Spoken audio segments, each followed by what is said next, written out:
Gentlemen, we have here Matt with us. Let's find out what are his credentials and why he's here. Hi, Matt. Hey, how are you today? Good to meet you. Good to meet you. Nice to meet you. Good. Well, okay, so my name is Max Vitelli. I am the CEO of Phoenix Productions.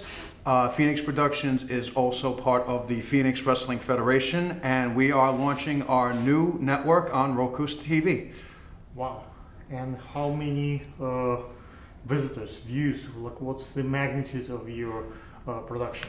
Well, right now we are shooting for on the Roku station. There are over 13 million subscribers. So once we are launching our network come October, we are going to be advertising. We're going to be putting ourselves out in front of 13 million viewers.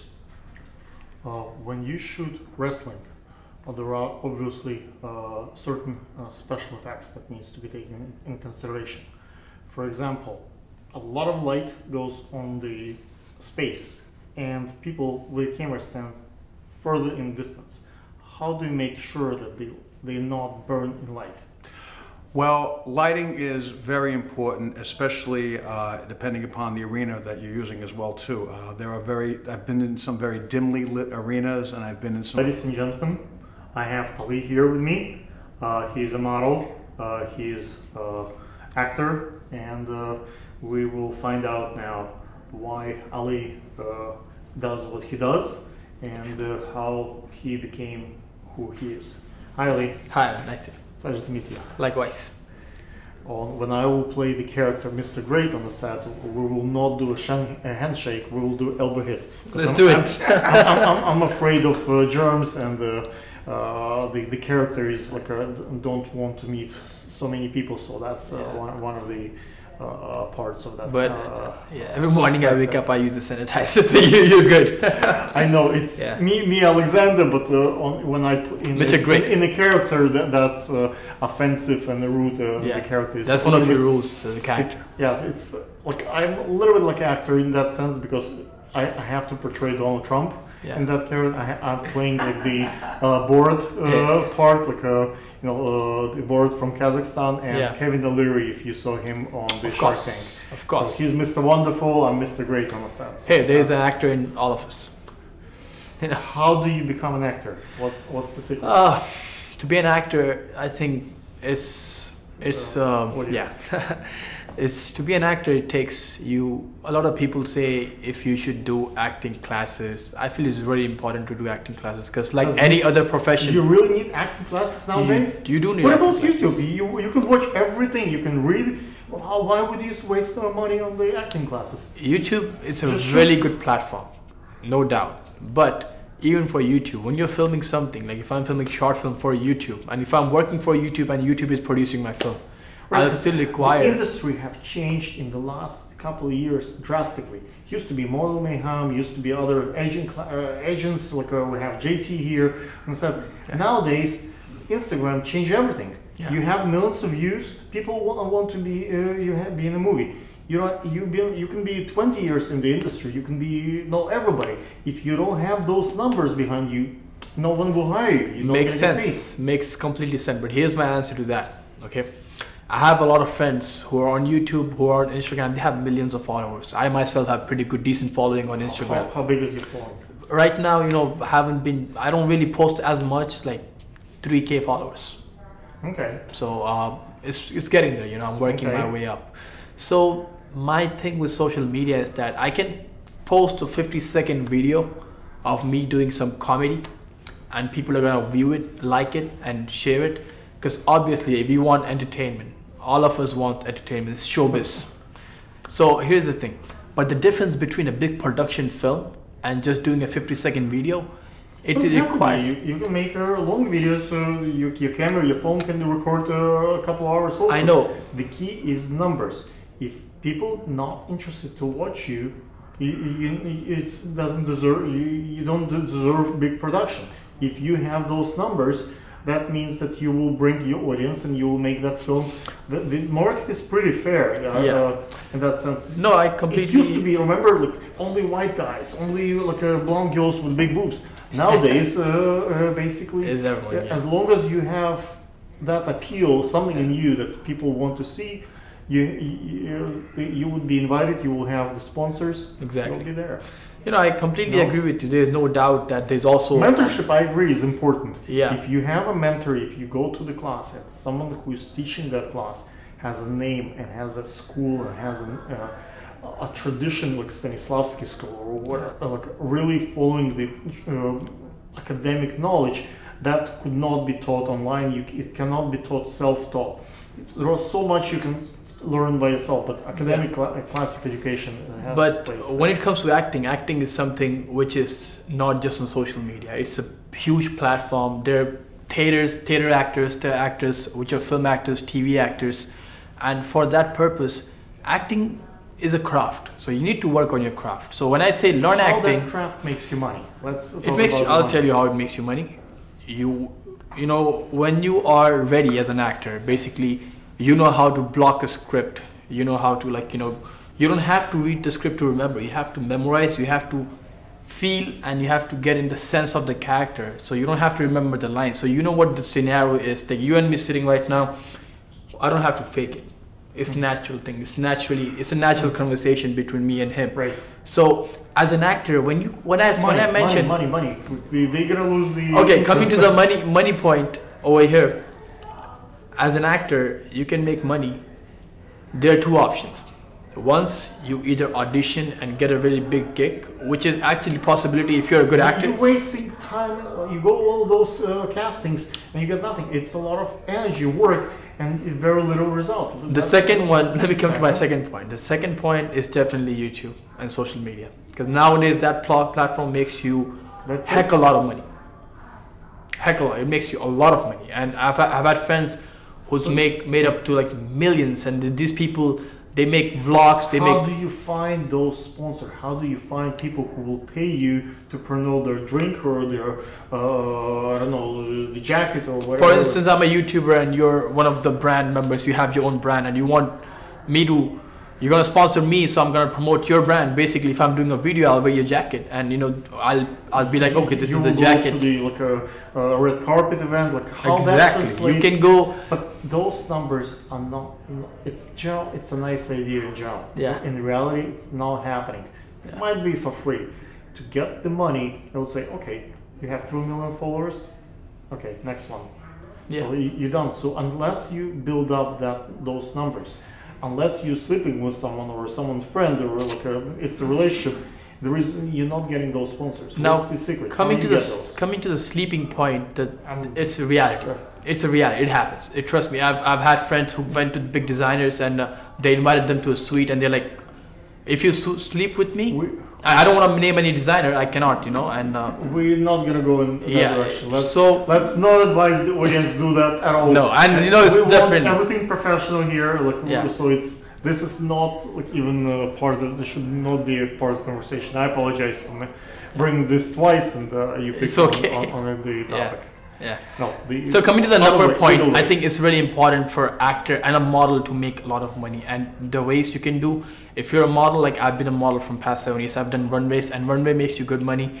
Editorial makes you good money. You have to go castings day in and out. You have to stick with your phone. Give them numbers. Give them where you go. Facebook castings. What do you call the Craigslist casting. How do you know what's the scam, what's the real? Like, honestly, Craigslist is very sketchy, but there are places like Model Mayhem, which has 50% of good and 50% sketchy. There are Facebook groups nowadays, and they have really good casting directors out there. They post you, they keep you updated, you keep in touch with them. People who have the credentials, like AC, like they pay the money for the guild. Are they better than the people who don't have those credentials? Do you see the difference? Basically, like people with IMDb credit, what's the to watch? Those folks working used for nothing. You understand? We need to give like real advice that what to say, what to do, what not to do, because people are gonna waste hours and hours on those castings and nothing come out of it. They're gonna get work used for free. If you are smart enough, initially when you start off working, you should think about exposure. At the same time, there's also money involvement, because if someone there is no initial, you understand? When you're a new face, right, and you're coming up, you make it right away, or you're gonna be nobody for forever, and maybe one day later you have a break. But really you have a very short elevator pitch when you go on Instagram. Yeah. That's whether it became famous and everybody wants you or not. You can do very little things to. You're not gonna have the surgery to change the whole way of looking. I completely agree with you. But here's my thing: it doesn't work like that. In reality, you come in, you're not gonna make overnight. It takes hard work. You need to understand. If as an actor, I've been trained for I've been doing this for 7 years, and I don't want to name the people I work with. The kind of stuff I've done. That's not what we want to teach people. Yeah, exactly. The idea is to make lots of money, fast and easy. If you want to make fast money, if you want to work, you go get a regular job. Yeah. This is a privilege. This is something. Exactly. But if you really want to do if you really want to make money into this, definitely YouTube. I would 100% recommend Instagram and try to get more followers. It's really easy. You can make 10-second videos doing some dumb stuff, literally dumb stuff, and people follow that. And mostly people who are going viral right nowadays are stupid. They're idiots, and it's a fact. Okay, guys, I would have to cut. Ladies and gentlemen, it's an honor to introduce JT. Last time when I was at Brick, JT was nice to me and let me be on his show. Actually, I think that was the only piece that came out from that show so far. That is the only interview that I actually got out. I do a show called On the Grind, and literally that was the only episode that anybody ever seen. I don't know what happened there, but we still don't know. Hopefully we will shoot more at Brick and here, yeah. And we will have some nice shows. Awesome. JT is a casting director, so I have a few specific questions for that gentleman. Awesome. He's been in the industry for a long time. Mm-hmm. He knows it all. So let's see if we can pick his brain. JT, what someone needs to do to impress casting director? If there is very short bullet points, bang, bang, bang. Oh, there is. Shoot. Well, it's funny you asked me that question because I actually got a phone call. I mean, my company is JT Talent Enterprises, and I've been in business for over 17 years. And we do talent manage on the side, but it's basically with the talent manage a different company. And being casting and producing is my main thing. I've done over 200 films. Nice about you. Tell them exactly what they want to hear. What they need to do to get your attention. Right. Well, there's a couple of things. The first thing is it's important to have a headshot that actually resembles you. Not a headshot that's made up with makeup and all that. It's got to be recent, correct. It has to be the Polaroid. Yeah, something so they can see the real skin looks like, right? A lot of the major casting directors, I'm more lenient. You need an 8x10. You need full color. It's got to be professional. It has to be done by a professional. Yes. It can be okay. Anything else? That's yes. it. You just have a headshot and you're done. A resume that has the right information. And when I say that is there's actors that I know that actually they'll put background work on there. Let's say they don't have any resume. If they don't have, just be honest. Just say, look, I'm just starting in the business. Right. That's what I appreciate. If they're telling me, hey, look, I'm just starting in the business. I haven't really done much. Can you give me a shot? If it's, usually the directors are the ones that make the decision, but that's what impresses me as well. For someone who's experienced, what's next? They have the resume. If they're experienced, then, I look at their resume, I look at their headshot, I ask them a couple of questions about the projects they've been on. I make sure that they're available. Example of a question. What's the question? Well, first of all, what are you available? Like, for instance, if we're shooting, say, 1 week, are you going to be okay to shoot Monday, Tuesday, Wednesday, Thursday, and Friday? Right. Are you going to be able to do 9 to 6? And let's say we go overtime. Are you going to be okay with that? Are you going to have problems where you have to leave the set? Are you going to bring your personal... something like that. Yeah, those are questions I ask. Make sure that the person is cohesive, correct? Of course. I apologize, ladies and gentlemen, but that's all right. You're a busy guy. It's more talent is coming in, so Jasmine is just arrived, so we are going to see some cool models in a second. Awesome. No, look, it's very important when that stuff happens. Because the thing is that you want to make sure when you're filming, you got to have, you're on time restraints, and you got to make sure that the actors, the models, whoever's showing up, they're actually going to be able to do the whole shoot and not leave. I had somebody leave You figure Right there. 3 o'clock, yeah, like we're doing a shoot. Somebody can leave, and a lot of people don't know this. That's a very good question. They don't call back. No, I'll give you one better. Picture being on set. You shot, there's 50 people on set. One person has to leave at 3 o'clock. You can't use that whole scene. Because all those people, you can't use it because now you got issues. That happens. So Yep. I try to make sure that they can make it. If they have to leave early, they let me know ahead of time, no problem. And it's a lot easier to work that way. What's the key to get your attention? Lots of likes, lots of followers, be a friend of someone, have a beautiful face, have a beautiful. It's not even a matter of being reliable, being on time. Well, being reliable, have a nice recommendation. Right. Recommendations are always good, but I like to see all different types of people, all different shapes and sizes. It doesn't matter. You don't have to be like a model. You could be a regular person. There's so many different roles for so many different people. Okay. And it's important. I mean, think about it for a second. You know, there's roles for older people. There's roles for younger people. There's roles for all different nationalities. It doesn't matter to me. I mean, if the role fits, then we'll cast them. But 99%, it's always the director that makes that decision. What tickles you? How do you make that decision? You want that Oh, older they gotta guy fit- or that older guy? They got to fit the role. Both of them fit the role. How do you pick the one? Well, when they audition, when they do a reading, when they do a reading for us, we pick from the reading. So Okay, both did great reading. What's next? How do you distinguish?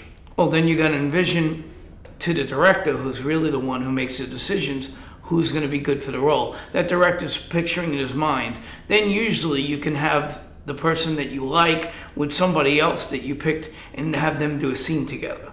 And usually they do a reading together.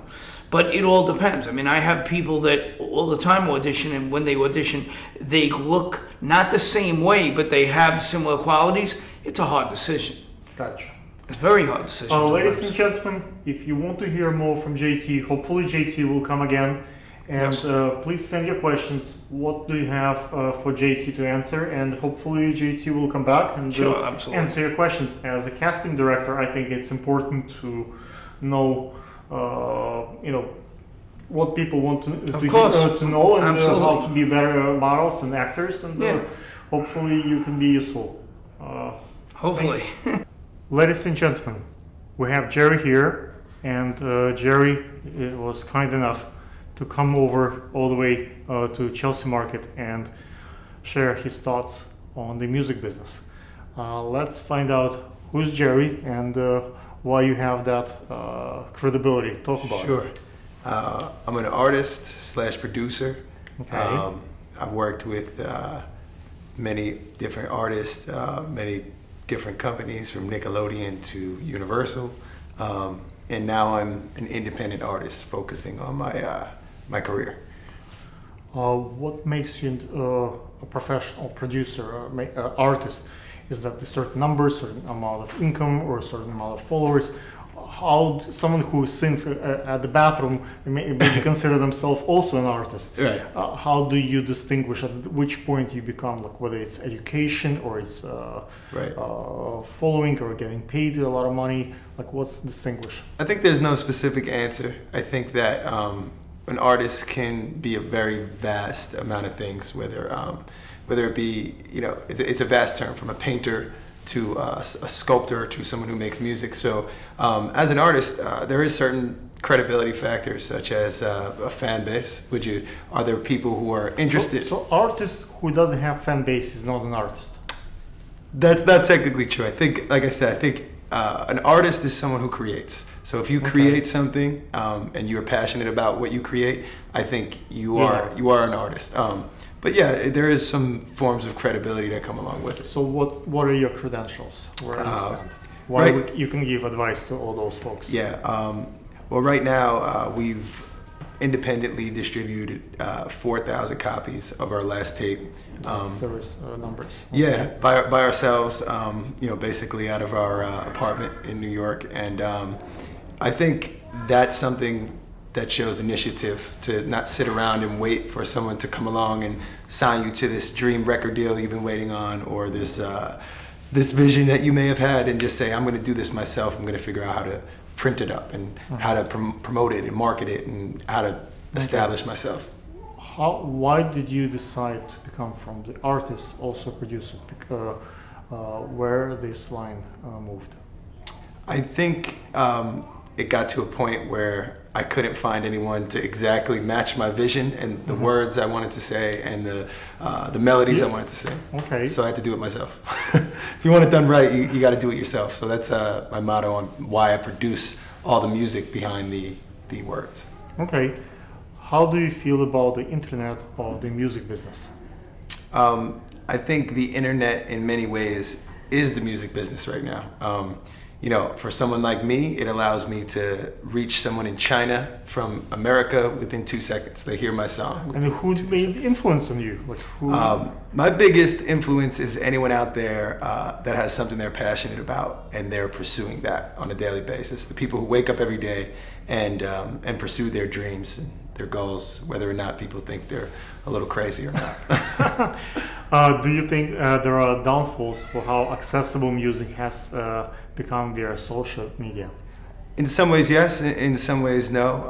I think there are downfalls for the major label, the corporate side of music, yes. But I think there's a lot of upside for the people who are trying to build their own brands and their own companies. It allows us a huge platform to reach millions of people. So upside and downside at the same time. Okay. What made you start to make music? I think the first time I heard music, it gave me such an amazing feeling that I had to do something about that feeling, and that turned into me making my own music. That music I heard made me feel so different than anything else I've ever experienced that I had to put my own spin on it, you know, and do it myself. What's your favorite part of performing live? I'd say the fact that for that moment in time, everything just stops and I could truly live in that moment. I'm not thinking about the future or past events. I'm thinking about the right now and performing, giving my best. How did you first begin producing?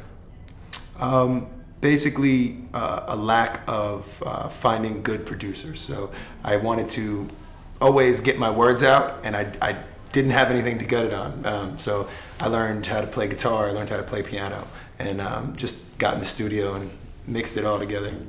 What is your favorite part of being a producer?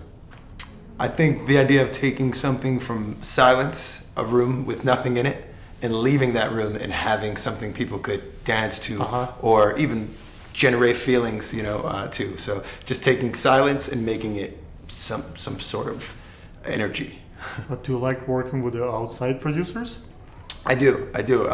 You know, I've worked with Charles Hamilton, who's been in the studio with Eminem and Dr. Dre, and you know, so many people I've grew up listening to. I just did some with him, and yeah, it's always nice to collaborate and get someone else's feelings. With whom else would you like to work with?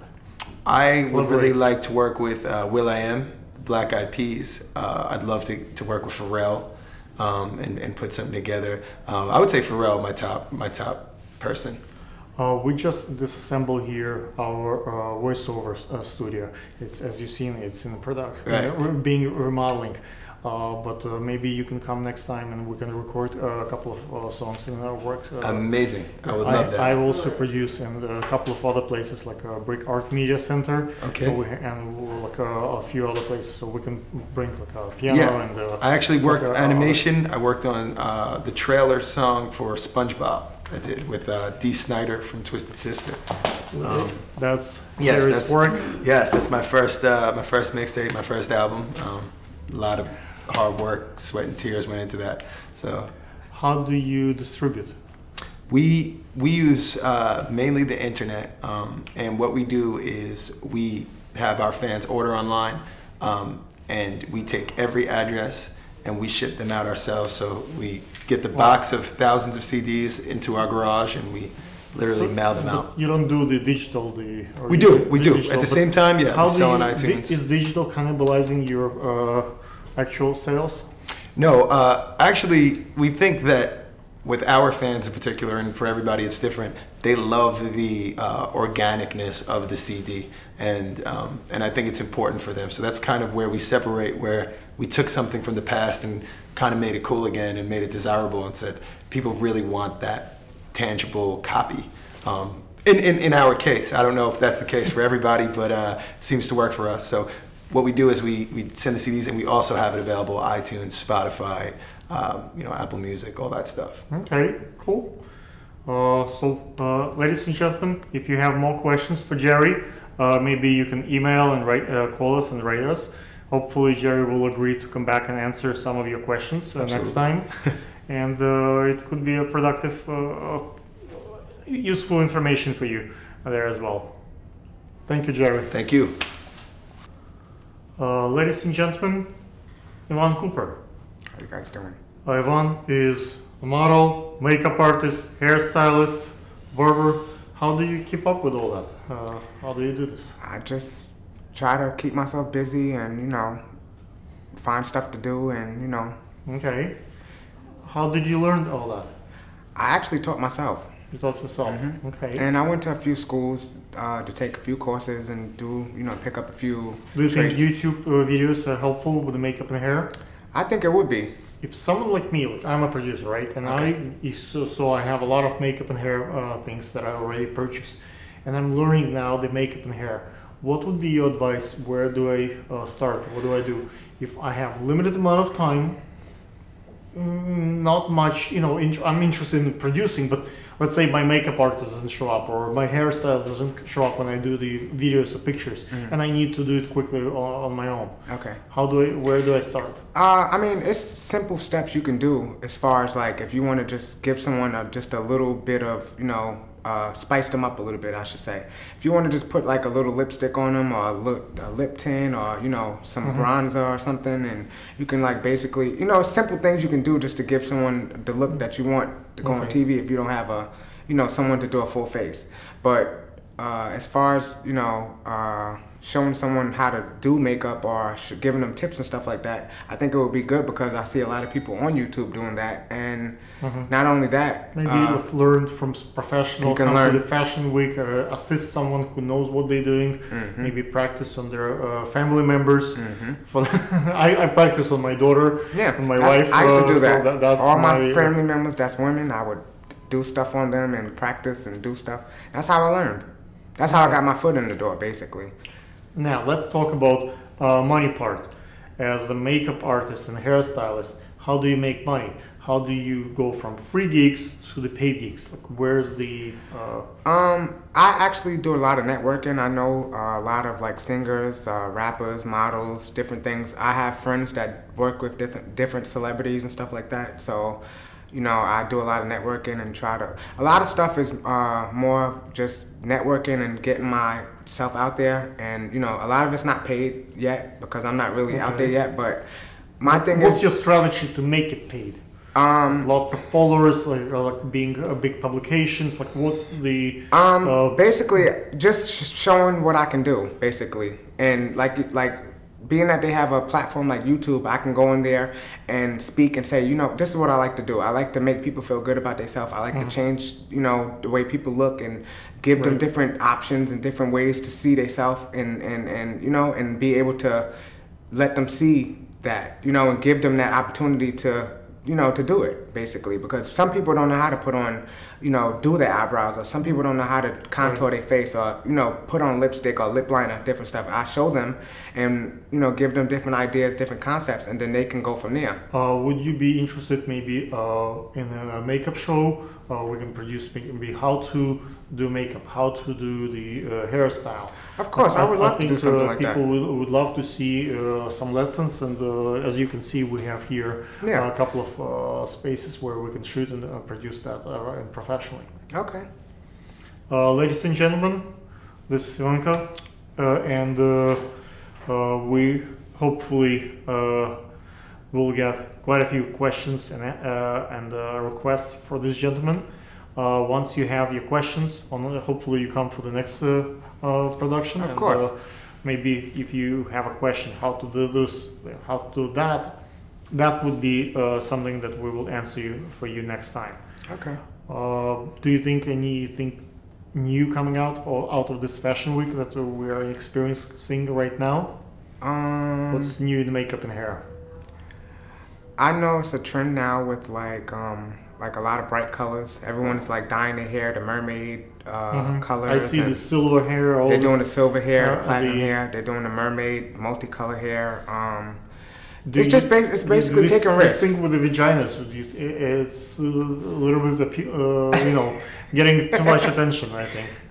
It's basically today you got to take risks and try different things and do new stuff and see, that's what it's all about. Fashion is about taking risks and trying new stuff and just, seeing what works and not being scared. Okay. To try different colors and different, Hopefully you don't have to go and we have some more takes to do and it will be even better than this one. All right. Thank you. Ladies and gentlemen, I'm honored to be in the presence of beautiful model, Shelly Smith. Shelly worked with us at the production at Brick in Brooklyn. Yes. And Shelly is a model. Yes. Shelly, how difficult it is to become a model like you? How difficult it is to get those paid assignments? It's very difficult, but with preservation, hard work, timing and talent, it's definitely possible. What are the specific tips that you can share with the audience? Why you book those gigs? How they come to you? It's because someone knows you or because of your looks? Like what's working? I think it's a combination of all those things. Knowing the people that can market your look, one. 2 would be knowing your genre. 3 would be having time to able to, go to castings and go sees. 4 would be basically just being available. 5, showing up. What's your checklist when you go for the casting? What do you bring with you? What's not? Like any extra pound? Or it's heavy to carry. So what's in your bag? What's in my 9x12 portfolio, headshots, extra chewing gum, water, and basically just business cards. Business cards, okay. Any particular things that in terms of makeup and hair, shoes, like anything else that needs to be with you? Or you carry that? A good pair of flats are good. For makeup, Sephora's great, powder to, clear the shine from your face. But just good old, when you go see and castings, faces, minimum eyeliner, minimum foundation. Right now we are in the middle of Fashion Week. Yes. What's taking place? What do you like specifically right now? Well, specifically, I like to go to the different events. Since I'm a commercial print model, I'm not a high fashion model, as you know, since you support commercial print, Right. smaller women. So I only can go just to see the events and to network. But, being with the high fashion girls actually helps us commercial print and all the models that's in fashion, besides just tall girls. I don't know if you've seen my recent show. But basically, right now, I do the glow-in-the-dark clothing. I haven't seen it yet. You haven't seen that? Okay. Yet. But the new deal that I'm producing now, it's a family fashion. So that's basically when on the runway, usually it's just one model, maybe a model with a daughter or something like that. But the way my show is shown now, it comes as a 3 or 4 generation. So the grandparents, the parents, the children, they all work together.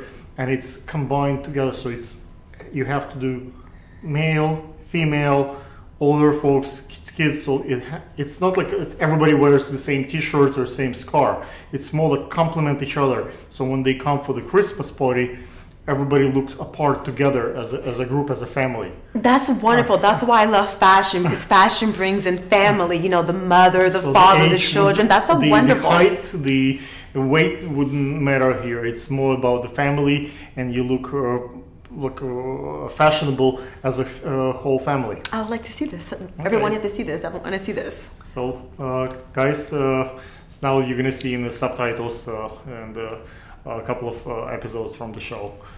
Okay. How difficult it is nowadays to get in the fashion industry in terms of height? How do you combat this? And I know you do the only commercial, you're not doing the agency type of the traditional work. but is it changing the industry? I think it's changing. I came from a small market. I'm originally from Washington, D.C., born and raised in Washington. And so our market's a little different. It's a smaller market. So I actually do return to smaller markets, secondary markets. Proportions matters. Like if you see the Miss Universe, she's not that tall comparing to all the True. other ones, and she won. And it's about the proper... and that's glamour modeling. So I do very well in swimsuit. You are absolutely correct. Absolutely correct. Okay. Ladies and gentlemen, if you have more questions, how to become a model and what to do as a model, and one more question I have from the photographers for you. Yes. When photographers are booking a model, is there any particular advice for the photographer? What to say, what to do, so the model will agree to shoot? Obviously, they can offer a lot of money, but other than the just plain cash, is there anything specific the filmmakers and photographers can say that the model will not resent or be interested in production? My advice would be, if you say show up for a photo shoot or film, just to be there. And if you have to sign a waiver, just make sure all the information. No, look, my question, let's say when I approached you initially, right? What particularly I said and I did that you responded and said yes. Sometimes a freak will, like a pervert or some crazy person would write. How do you nail those crazy folks and not go for those shoots, and how do you look for the proper people that you're comfortable working with? Surprisingly enough, you work with some of my fashion model friends, and a lot of my friends know you from social media. Networking. And I saw pictures of some of my friends that worked with you, and based on their working with you, and we're all friends, and I actually did ask someone about you before I worked with you. Okay. And so I would say it's based on references and networking. Okay. So I saw pictures of you with some other models I've worked with. Let's say a photographer, I'm well established, I'm known, Mr. Great, obviously.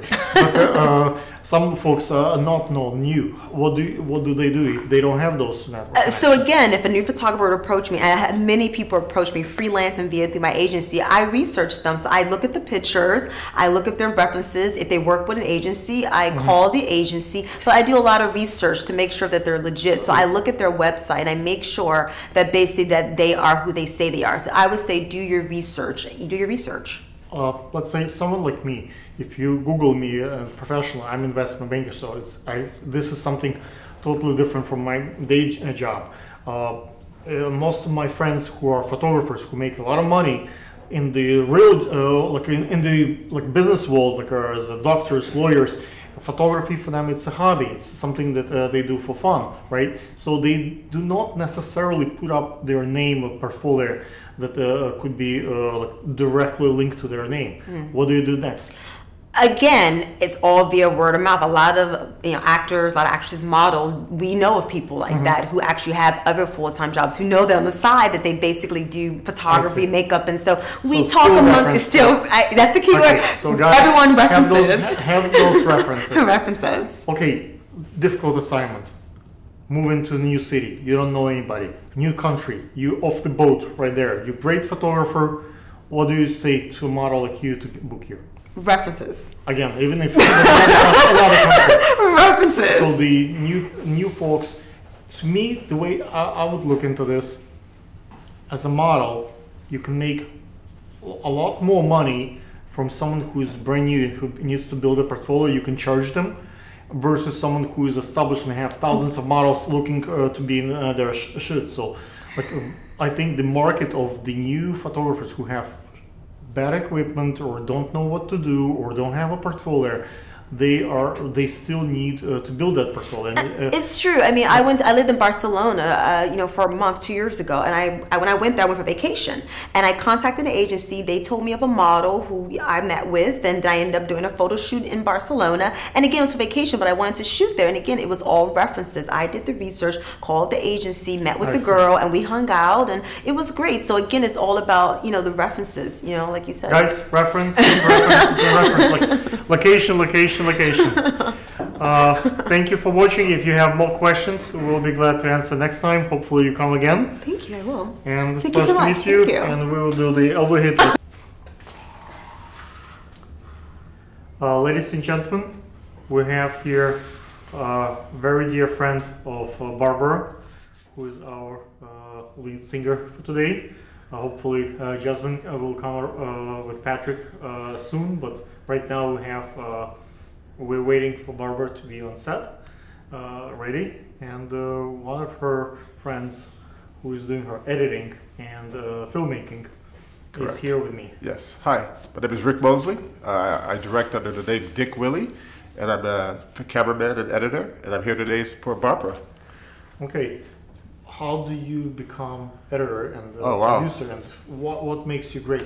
Well, I've been doing it for a while. I started off as a PA, worked my way up to the ranks to director, cameraman, and editor.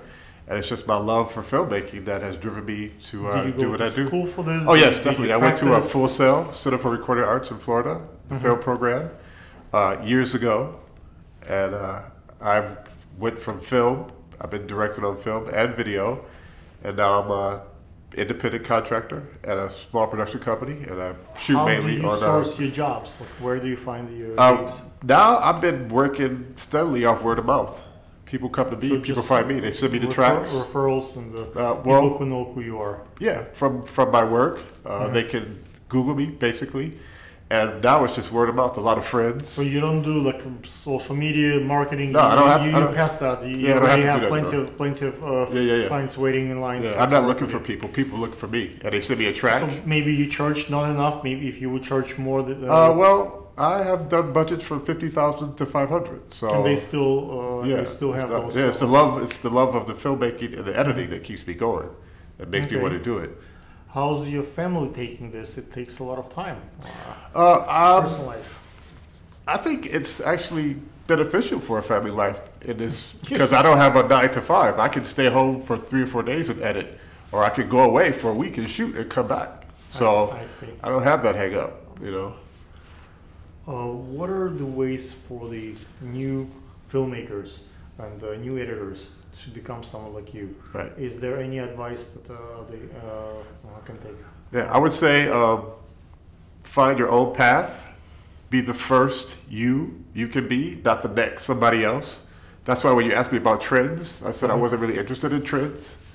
I'm more interested in your own style. That and creating and new styles, actually. You know, coming up with new ways and new technology and new ways to edit and light to come up with things. I don't know if you have seen my new fairy tale style. When I shoot weddings, I used to shoot it like a traditional, then for a journalistic style, and now the way I edit it, it's more like a fairy tale, like a Cinderella, like in a particular movie. Let's say if they want to be on the whole wedding been produced as the Star Wars or the Godfather, whatever thing it is, and I just do, or Michelangelo, or the I don't know, Salvador Dali. Of course, I go in that particular style, and I position them, and I like it's resembled. Like a painting almost. Like a painting, yes. Excellent. I bring a lot of when we print, it also goes on canvas, and we actually paint over it, so it becomes a painting and photography together. And when we're filming, it's those scenes kind of resemble the whole wedding is kind of in that particular style. So I think people are afraid of and tired of reality. If they want to have just the camera follow them, kind of boring, and they can do it themselves. Right. But if it's actually produced in film, in let's say they love The Godfather or they love the Scarface movie, and that's their theme, and the whole wedding is shot, the movie is in that theme, or that's I think something like a fairy tale that they would not be able to do themselves. You're right. So I don't have anything to say to that, but no. So then they might need expertise of someone of your stature. But see, that's the beauty of you know, before it was the label, it was the management, it was, you know, a larger production company. Now I'm one-on-one. I go to the recording session. We talk. Sometimes, you know, I actually request the song that I want to do since I'm so close to the artist. You know, that's what affords. How do you get permissions from big artists to use their music? Like when we shot with Barbara, for example, it was so difficult to get. For me, like every time I approach a big artist, it's to buy the beats, to buy the music, to get everything original here in this. Well, I've been lucky enough to like I said, when I go to the recording session, oftentimes the producer is there, you know, the management is there, and the artist is there. So we collaborate and we vibe, and if I can sell it enough, you know, then we go from there, and we could agree on a price, and then we just go from there. Okay. How do you justify the price? Is that because my time. If you do something well, you don't do it for free or... ever. You know, sure, this is love, but we have to eat. You know, I have to maintain. We have to. You're not begging for the food, like, no. Feed me. No, I mean, how do you justify? Like, is it because of, let's say, they can make that much money off the song, or they can, I don't know, it costs that much. It's your time, like per hour rate. Like, how do you build it? It depends. There's a lot of things. I mean, sure, it's my time. You know, I'm doing something for them, and I'm expensive equipment. Yeah, and I'm immortalizing them basically. You know, this will last forever. You know, so I'm like a hired hitter. They don't have to pay me every time it plays, you know, but they have to pay me for the work that I do. Definitely. So I know what I'm worth, basically. You know. So you just stand your ground. You don't. You know, well, I mean, I'm not gonna nickel and dime someone, you know, but.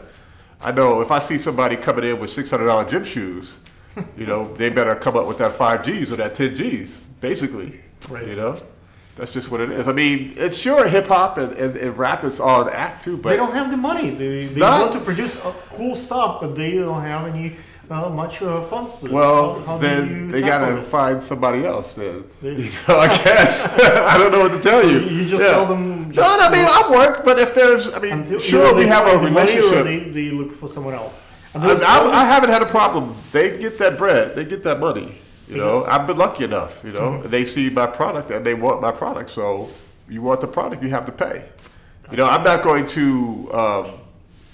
Rob somebody or heist, you know, if I see a situation, or if the song is something that I believe in, or I think it's going to go that much further, then I might cut a deal. Do you work on royalties? No.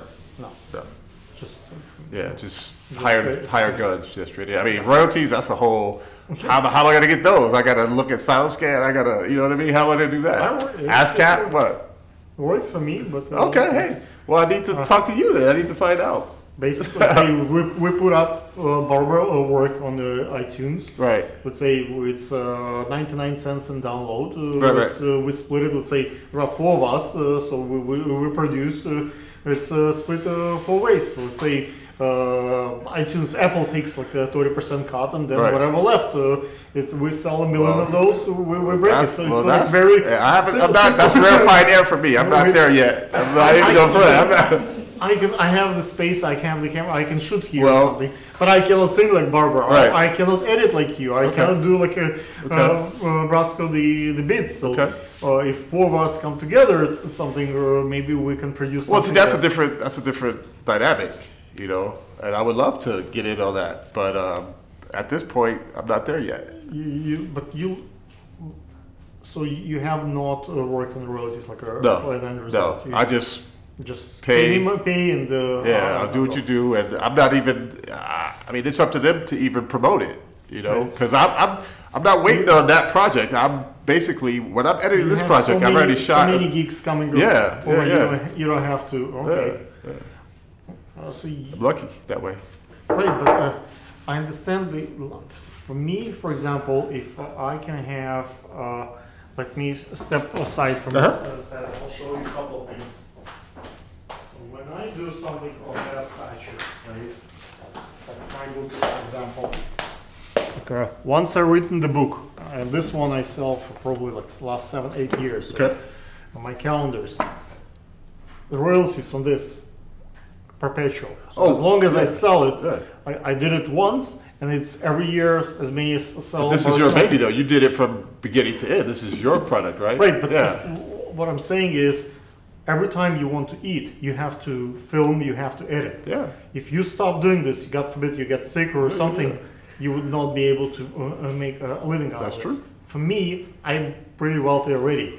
I can just stop and just collect the royalties from what I've already done. So it's just keep coming.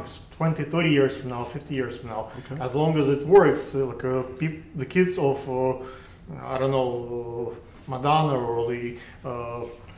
what's your name? Marilyn Monroe. those folks, they still collect the royalties. Charlie Chaplin family is still collecting royalties on the work that have been done 100 years ago. Okay. So rather than keep working, you can just, Well, yeah, that's the ideal situation. Yeah, sure. Residual income. Sure. But I mean, I'm not there yet. I don't know. You're not looking into that. Well, I didn't say I'm not looking into that. Definitely not. I didn't say that. I said I'm not there yet. Okay. Ladies and gentlemen, sorry we have to cut that short, but hopefully you have more questions for you, and hopefully we might have some work. As a Mr. Great, I will do the. What's that? What is that? I'm afraid of germs. And stats, as the character, not me. Oh, okay. The Mr. Great, he's like a very offensive, like a Trump, like a very chauvinistic guy. Okay. So it's like a Borat. Right. Yeah. No germs. Got you. So that's like a yes. The logic behind this is filming. The logic behind this, if I get sick, I'm not going to be able to work. So my businesses will suffer, my family will not eat that much. So I see, as you can see, there are a lot of people waiting for me to shoot today. People come all over the world. They bring their germs, and I don't want to bring that home. So Trump started doing this initially. He refused to shake hands with folks. Not because he's afraid of shaking hands, but because his business is so much dependent on him personally. Right. He's the brand, so if he's sick for a couple of weeks, he's out of the picture. So that has nothing to do with actually, being like eccentric. Right. It's a very practical solution in his case. I might try that. when you see go to the conferences, when you go to airports, forget about it. Yeah. You have little kids at home, and his son has some, I believe, some issues with it. So that was his logic. People thought that he is being rude and offensive in that sense. He didn't have time to explain to everybody why he's doing this. Just they said, oh, he's probably a rude guy. Okay, cool. This nice gentleman is Aldaka. He does the beats for Barbara. If you saw the last shoot here that we had at Chelsea Market, Barbara's song was quite popular that we did in the voiceover room. By the way, that room does not exist anymore, so we will have something else there. And that was the last production probably in that space. Let's talk about your beats. Everybody loves your beats. How do you make them? Well, I've been doing this 25 years, so I've dealt with all type of Pro Tools, drum machines, and you have your own studio? Yeah, I have my own studio, recording studio. Do you have a piano there? Yes. Okay. How do you charge? How do you find the folks? Like, how do they? All this business works. A lot of people want to play music. Well, it's word of mouth. Right now everything is word of mouth, or YouTube, or who did your track, who did this. I got a female right now I'm dealing with, want the track, but she don't want to pay for the track. So what I did is I sent her the track with my tag on it. She got mad at that. So I can't please you all. So right. I do this for a living. I don't wake up to a 9 to 5 every day. So I've been, my track record speak for itself. How do you be able to maintain your business?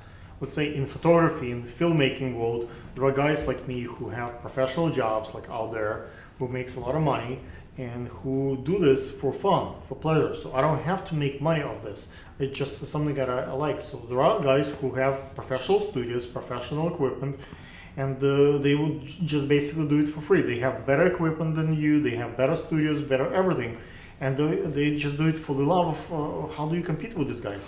Well, talent speak for itself. You gotta listen to El Blacko production track. You got to check out the El Blacko production tracks. You can catch some of my music on Tommy Boy Records. I did the Black Mass soundtrack with Jet Li, Jive Records. Who define that your beats are popular? Like, how do those artists find you? Well, it goes back to, like I said, I've been doing this 25 years, and it's based on clientele, word of mouth. Play the devil advocate. Let's say you're at a certain level. Let's say you make $100,000 a year, for example, 200. Someone can say, okay, this is it. In 25 years, you was never able to make it further than this. And that's where you are. Someone new who doesn't have those 20 years of experience, just coming off the board and they have big numbers on Instagram, on social media, and they don't need to have 20 years. They can be 15, 20 years old, and they have much more clicks and views. I hear what you're saying about the numbers. Numbers don't lie, but talent speaks for itself. You can buy numbers, but you can't buy talent. Why can you can't buy talent? You can't just buy talent. You got to be talent within yourself. I see. But I could go buy a bunch of YouTube and a bunch of Facebook. So you can hire the singer. You can hire the professional. We just had an interview with talent in the filmmaking industry. You can just pay the guy, and he will do the work for you. Well, I work like that also. You could just buy a track from me and go to another studio and record. But what I do is I got my own recording studio. I also make money through that way. I charge hourly rates. I charge. Can they use the equipment? Can they touch it, or you have to touch it yourself? Well, if they know how to use it, I mean, that's on them, but it's rare that happens. Yeah, but the danger for me, let's say, when I'm shooting here, you see I have fancy equipment. I can have a couple of red cameras, and they touch my red, and they put the water over it, and it breaks. I'm going to be a little upset, so I'd rather have either certified... You know the rules of that. You break it, you bought it. Yeah, but they come to your studio, they don't have the money. That's how it works. You break it, you bought it. You don't make them to buy insurance when they come in? No, my studio is insured. Studio is insured, but do they have to buy additional insurance for you? No, not at all. No, okay. When I shoot sometimes weddings, the restaurant, the venue would require to name them in insurance. As a part of it, so God forbid I plug in lights and the electricity goes out, I have to be responsible for that. Exactly. So see, but what it is, it's my place of business. So right, your place of business. Someone comes with a cup of water on the set, they spit water on your equipment. I don't allow that. Like I said, you break it, you bought it. I see that bottle there, so hopefully that should go away. Right. We have all those bottles are empty, so that's new. Okay, ladies and gentlemen, if you have more questions for that fine gentleman, you can write to us, comment, and hopefully you come back next time. And or you can reach me at lblacko155@gmail.com. I got some hits. And watch the subtitles.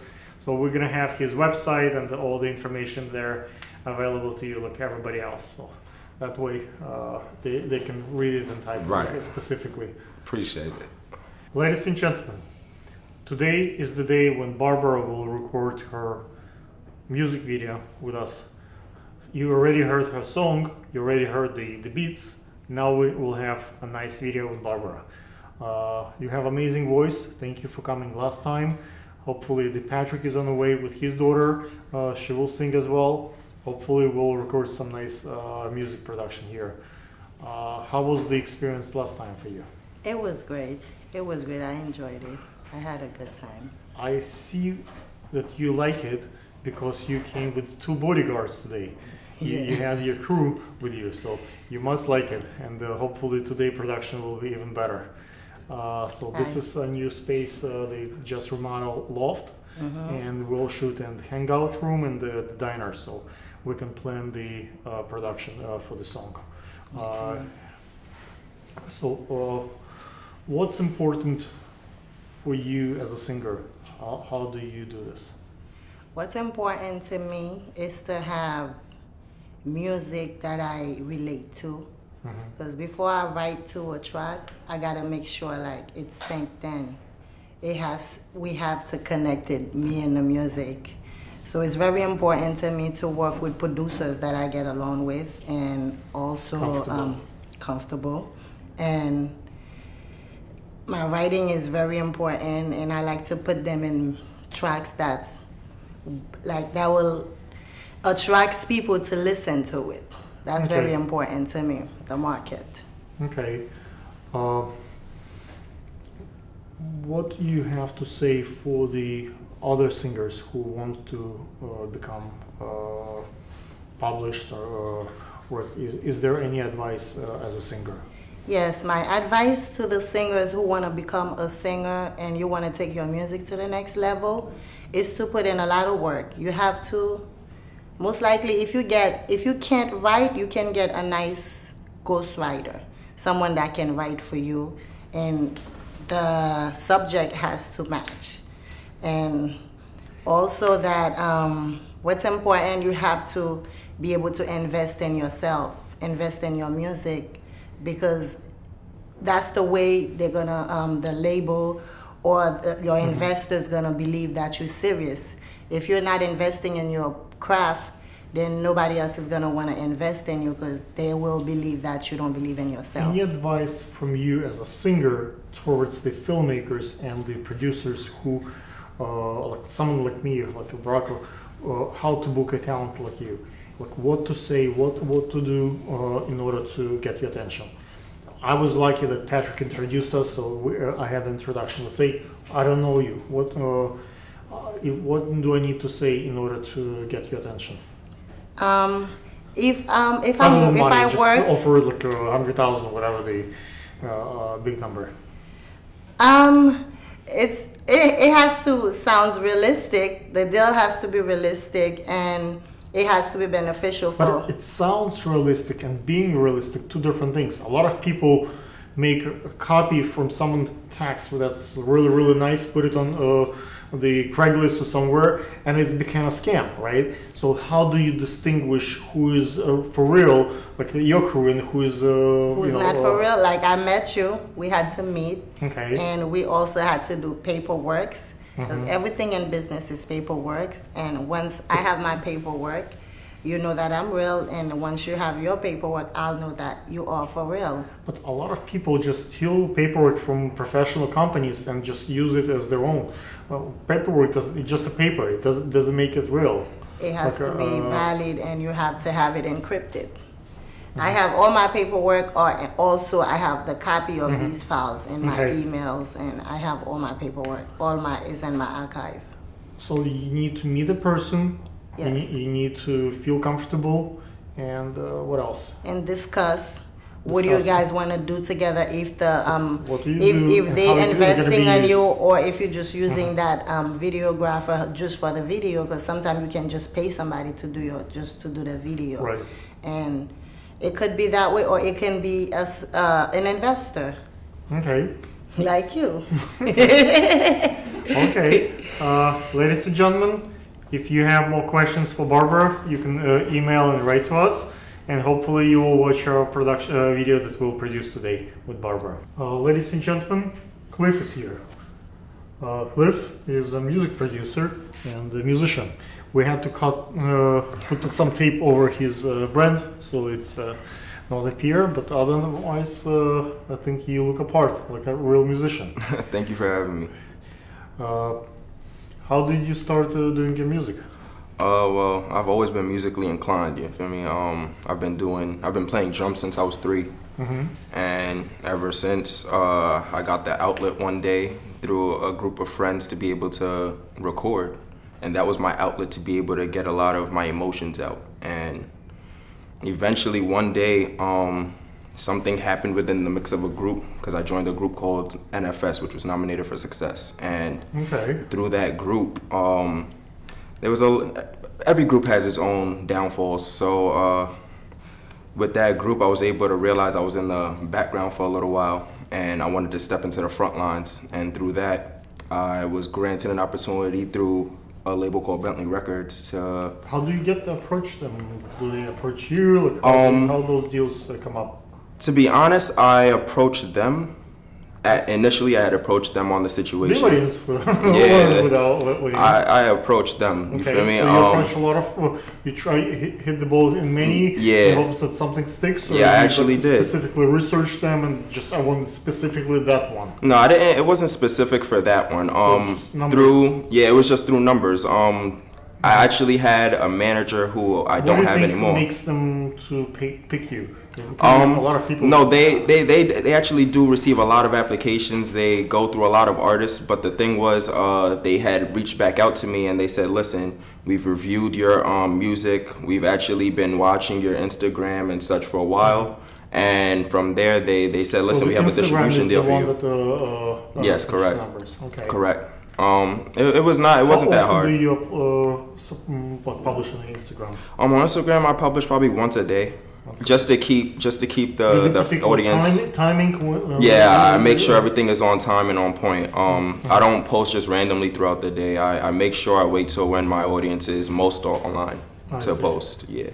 Not before, like in the morning, at night. I could post in the morning, but most people generally are doing something at work, whatever the case may be. So generally, they don't have time to go check their social media. Is there a difference when you're posting for the audience who care for the music versus the general audience? No, there's really no difference for me, because generally anything I post is centered around my music career. So I won't really post anything pertaining to my personal life. It's rare. No, I'm just saying that, let's say musicians tend to stay late, right? Yeah. So you might consider posting late when they have time. Yeah. Versus someone who is a business person who get up like me early. Of course. There's times like that, you feel me? An artist's life is usually nightlife, you feel me? So usually a majority of people are not in tune with that. But for those who are, and which is majority of my Instagram followers, they're in tune. Okay. Sorry, it's okay. Let's okay, we'll cut that out. Okay. Let's see what other questions we have for you.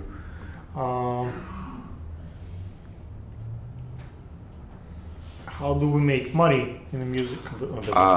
Okay, so the money aspect, it takes a little while for that to get off the surface, but with the money, you have to eat every day. You have to invest in yourself. With this music industry, you got to invest in yourself before. It takes as long as you have to. Honestly, there's no set time limit on that. It's based on how. So what if you do it for a week, for a month, for a year? Nothing happens. You stop. Well, no, it's not a matter of. At what point you make a decision? It's to give up. Well, it depends on your drive. Do something else. Maybe. Yeah, it depends on your drive, though. I feel like your plan B, C, and D should be to make your plan A work. So that's how I move. That's how I did that to monetize what I do. So whether it makes money or not, you still like it. Oh yeah, as long I believe there's no such thing as work when you do what you love. So that's what I did, and that took me a little while. Fine, but if not, of course, you still got to keep going into it. Of course, yeah. I monetize my craft through networking. That's how it worked for me. Like I have a 50 city tour coming up, and that's how I was able to network and get my name out there to be able to monetize what I do. Well, hopefully today you meet a few folks on my production. I have quite a few musicians out there. Okay, hopefully. I look forward to it. Maybe once this airs out, we might have some more attention for you. I look forward to it. Thank you very much for having me. Let's do the elbow hit. The Mr. Great doesn't shake hands. I understand that 100%, man. That has that thing about shaking hands. Cut. Gentlemen, Roar is here. And we're going to talk about his origami collection. Roar is an interesting person. You've been a CPA, correct? Yeah. You've been in the corporate world, and now you do something passionate what you love. Absolutely. Similar to what I do. I'm an investment banker. I do stuff that feeds my family, but I also do things that I like. Right. And let's talk about your collection, your show. Sure. So we have a origami collection. We do custom tuxedos, custom suits for men and women. So everything I do is custom. We do shows basically to show the capabilities of what we can do, from very loud tuxedos with brocade patterns to conservative suits for work. So we cover the whole spectrum. We also do photo shoots for Spring Fashion Week and editorial shoots as well. Okay. Did you get a chance to see my family collection this year? I don't know if you saw my glow-in-the-dark fashion collection, but recently I started doing the family collection. In the family collection, it works basically rather than just man or woman or kids. I take them like on stage. Usually, it's let's say a child will go with a mother, or just a model by herself. But in my show, it's a multi-generational come out. So the grandparents, the parents, and the kids. The whole family comes out. And they have to be matched all together. So it's not like they're wearing the same T-shirt. It's like a combination. Like the gentleman would wear a suit. Right. The lady would wear a gown, and the parents will wear something appropriate to their age. Wow. But on the picture, when you do the like a Christmas, let's say, picture, it's all come together. Right, exactly. So it's all matched. It's a little bit more difficult because some people just do the hat, some people just do the shoes. With me, in my case, I have to have everything combined. It doesn't mean that they have to wear all white or yellow. Right. It's together they make a family. Sounds like an expensive fashion show. It's expensive fashion. It's difficult to get. Like most of the people, let's say in New York, they only for like parents are here, but the grandparents are not here, or kids. Right. And you need to have the full family actually agreeing to come to the stage. Do you have stunt doubles for the family? If the family's no, not it's there? it's actual real families go on stage. Wow. So it's like plus size, shorter. It's like as it is. It's a family fashion. Wow. So it's if you want to dress the whole family, you have to look from the shoes to pants. Someone in family likes the jeans, someone likes the suit. So they have to match. So when they go out party, they have something to wear that makes them together as a one family. Interesting. So that's the concept. So it's plus size, agency model. So you have different folks in the family, right? And you need to be able to kind of get them. Oh, that's a family. That's. Nice. Something goes through the whole family that are mine. Well, that's in line with my brand because we do custom, so any size. So because that's custom. That's paying attention to the family. It's wealthy families. That's not for poor families. Shoes, absolutely. Like $1,500, $1,200. Right. Shoes, like maybe the men's. Custom's expensive. Yes, the suits. People want their name inside the jackets. They want custom linings. They want the monograms. The monograms is not that expensive nowadays. With the every sewing machine has those. But picking out fabric and getting sourced special fabric. Yes, you have to go to Italy, Napoli. You have to pick your Loro Piana fabrics. You have to come back, or you have to. Try. Some guys are fat like me. Some guys, some girls are have different parameters. So you have to know so many the kids fashion, the female, the elderly folks, and the whatever is bright and right for the female might not be so much in line with her grandmother. So exactly. but it still has to be in the same kind of picture. Exactly. Yeah, with custom, a lot of times, depending on the generation, they want a different fit. So I have to be very cognizant of the age. Younger people want slim fit, very fitted, tapered up, more exaggerated features. Conservative, older people want more, Let's loose get fit. back to your answers. What's the biggest challenge that you state in your line? Well, the biggest challenge biggest challenge in starting in line was finding the financial capital to get Egami started. How did you do it? Well, I started in corporate America, so just started saving money. I worked for a big CPA firm. I started my career off as a CPA, but I always had a background in fashion because your family. My family, exactly, coming from Trinidad. My mom, had a sewing machine in the basement. She showed me how to stitch clothes, stuff like that. So, once I was able to save enough money, then I did what I can, with my own savings.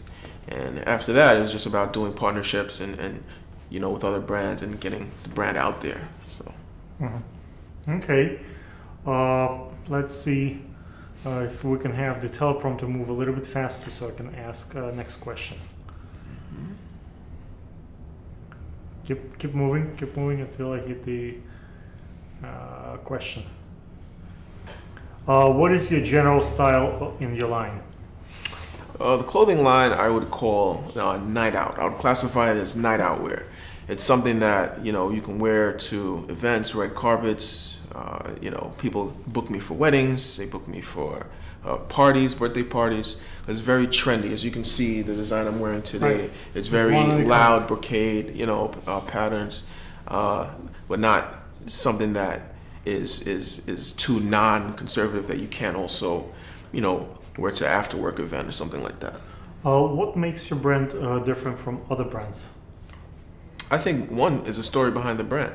You know, I'm a guy, one, who, you know, took a leap from the corporate world to do this, and, you know, created a brand that really started off being a brand for the community in a time where there weren't any custom tailors, you know, in where I grew up in the East Flatbush, Brooklyn.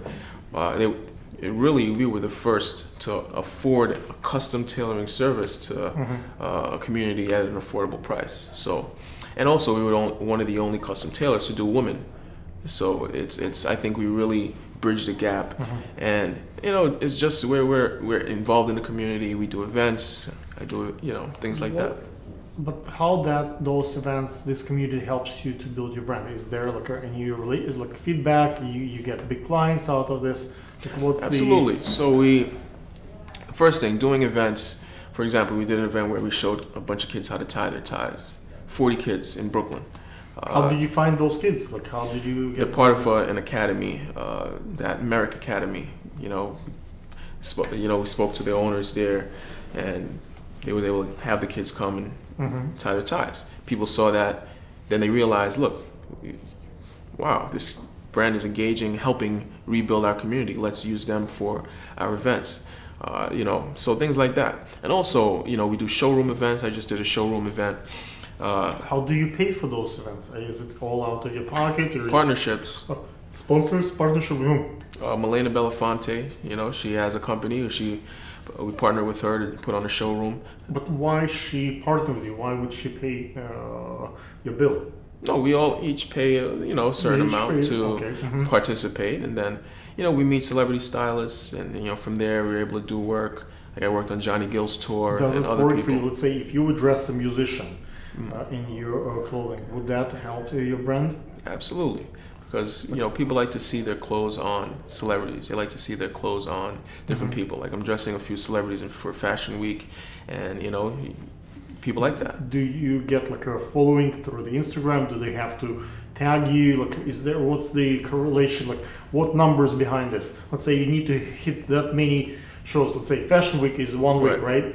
So there are like, you can do the 3 shows a day. You can do, let's say, 7 days. But the celebrities will say, you know what? I want to wear something else for different shows. So either give me like enough garments, or, you know, like how strong is the show? Is that a main show or it's a side show? Like, what's the numbers behind this? So there's a lot of ways we do it. We try to get people who wear our clothes to tag us, and if they have a following, their following will also come to our page, see what we do, and book us. What happens if they rip off the clothes? If they don't return the clothes? If they cut it, it get dirty. What do you do? Then we find them. You pay. They leave. You find them. Then we find them. You can find their address. You find where they live. No, I'm kidding. No, I mean, for the most part, people seem to respect the fact that we're giving them their designs. Designs are expensive. Tag us, use the clothes, return them. So you don't charge, or do they pay you? Do they? If it's a celebrity client, like a networking, like you help me, I help you. If it's custom, we typically charge, because again, I can't resell it. Somebody's going to wear it. It's going to be custom made for one person. I can't resell that product, so we'll charge them. If it's something in inventory or something off the rack that we have available, we'll have them wear it for a day and tell them to promote us. Right. In return, we won't charge that person. I see. You know? Okay. How do you make sure they return the clothes back at the end? You know, it's an honor system. It's an honor system. I mean, look, there is no way. If I lose one article, I may have maybe 20, 30 pieces of inventory. If I lose one article of clothing, it's like, check the reference. If they borrow clothes from someone else before, they return it. Like how? I only work with people that I know I can trust. Only people that. So unless they are in part of your network and someone you comfortable, you wouldn't give the clothes. I probably wouldn't. No. Okay. So let's say I have a show in Paris and they need custom clothes. You would not send them your clothes. I would assess cost and benefit. You would look at the local shows. I would assess cost and benefit. If Paris, if doing a Paris show would, you know, give me a bigger following. Easy. You bring it to there, they dress it, they wear it, they give it back to you after the show, and you're done. Yeah, absolutely. But when you have to send it to another country, and you might not get it back, or Yeah, I would assess cost benefit. If it's worth it, I'll do it. If it's not worth it, That's my question. How do you assess the benefit? If there's publication, if there's press, if there's media, if there's guaranteed. How many views? How many likes? How many? Thousands. We want thousands. Thousands. 10 million, 20 million. Like what the numbers? If I can get 1,000 more views or followers from Instagram from doing an event overseas, I'll do it. It doesn't have to be 1 million. No, we're still a small company. So 1,000 is a lot for a small company. Right. There are a lot of fake reviews. There are a lot of bots. So how do you make sure they give you the right views? They have to be organic, right? It has to be organic, but if my followers go from 1,500 to 2,500, and I didn't buy them, they have to be organic. Yeah, but maybe the person who wear your dress, your suit bought it. Oh, that would be very generous. Okay. Next question is, okay, so I kind of lost the chain of thought here. What's new trend you seen this fashion week? Anything else? Anything stand out? I think two things. Exaggerated features are very popular in fashion now. So longer coats, like what I'm wearing, very long, very high pants. Either very long or very short, wide lapels or skinny lapels, baggier clothes on women. That's what's trending now, and also androgynous, like people. What do you think coming? What's next after this? Androgynous fashion. Guys wearing lighter colors. You see a lot of the rappers already doing it.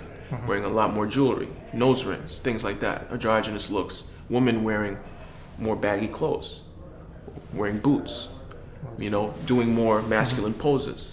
What do you think of these guys? Actually, a lady that doing the vagina clothing. Do you stand? I love it. I love anything that's revolutionary and everything that is a disruptor. That's what fashion is about. It's about being a disruptor. If you're not disrupting the industry, you're not. Love me or hate me, but don't be indifferent. Exactly. Okay.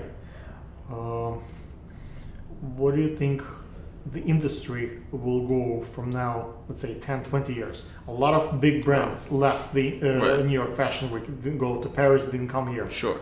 What's going on? I think fashion, again, is going in a very androgynous direction. I think that also very high tech.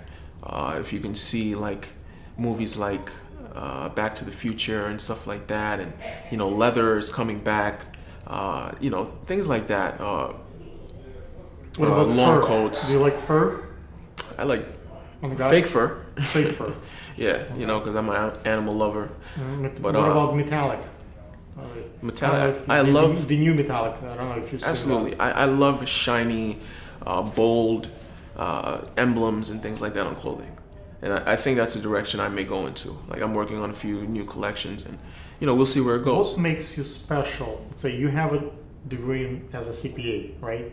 You have not that many designers have that kind of background. Sure. So you have those numbers behind you. You have that mentality, that thought process, that corporate world. Sure. How that helps you in the fashion world? How does that distinguish you? One, in being in business, I've traveled the world. I consider myself an international businessman.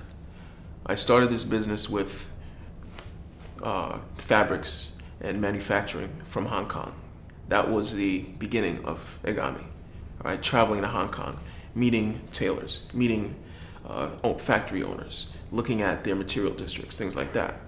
Also, I source from Bangkok, I source from Italy, I source all over. So one thing that differentiates me is when clients come and see my collection of swatches, I have thousands of materials to choose from. Any kind of brocade, any kind of satin, any kind of wool you need, we have. So we have a bigger base for making custom garments for people. Okay. Another thing is the story behind the brand. I'm a guy who, originally from Trinidad, grew up in a tough neighborhood for all my life. Made it out of the hood, right, and into corporate America. Not many people went from East Flatbush to a CPA at Ernst & Young and these big companies. And not many people also went from these big companies to running a fashion line that does six figures. No, it doesn't matter. That's anyone can have a story. I'm, a descendant of the slaves. I'm descendant of the I'm off the boat. I don't speak language. I'm talking about future. Well, let me ask you a question. Instagram. Let me ask you a question.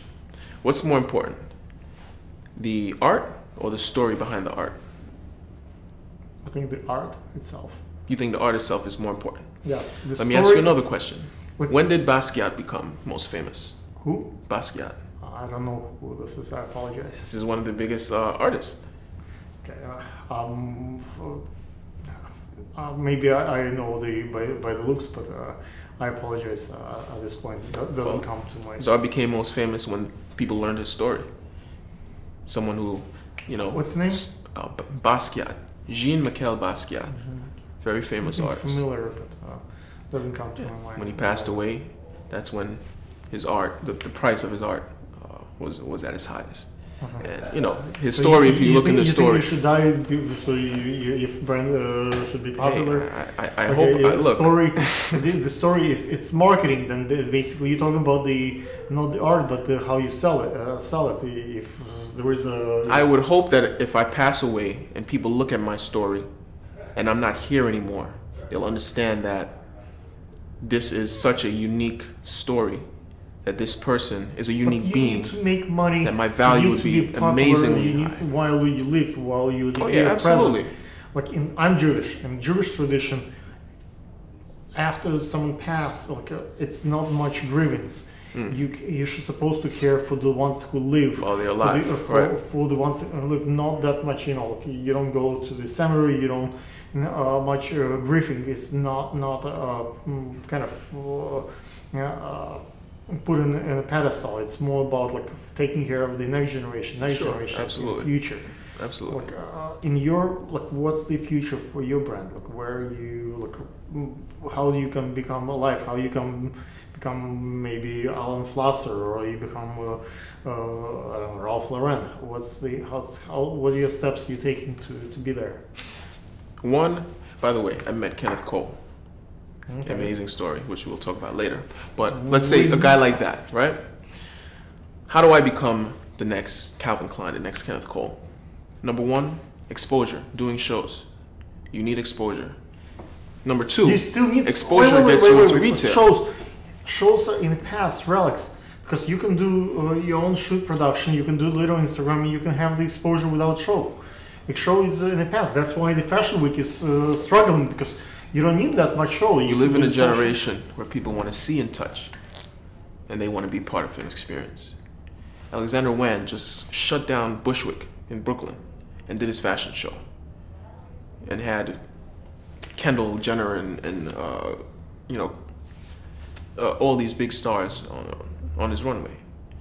The reason why he's in every major headline is because he was a disruptor, and he did something innovative. And did something different in his show. Okay.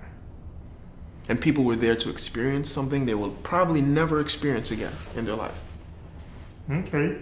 How are you up? Are you up to do something disruptive with Mr. Great together? Maybe I'll do a show on a plane, in mid-air. Maybe I'll jump out of the plane with a parachute and have my models pose in the air like this. Oh, that might get their attention. So you need the attention. I see. There you go. Okay. Ladies and gentlemen, hopefully you have some questions for us. You can write to us, and hopefully you will come back for the next show. Sure. And if you have those questions, we will answer them. Yep. Right? Absolutely. Let's do the elbow hit. That's Mr. Great way of being afraid of germs. There you go. Okay. Cut.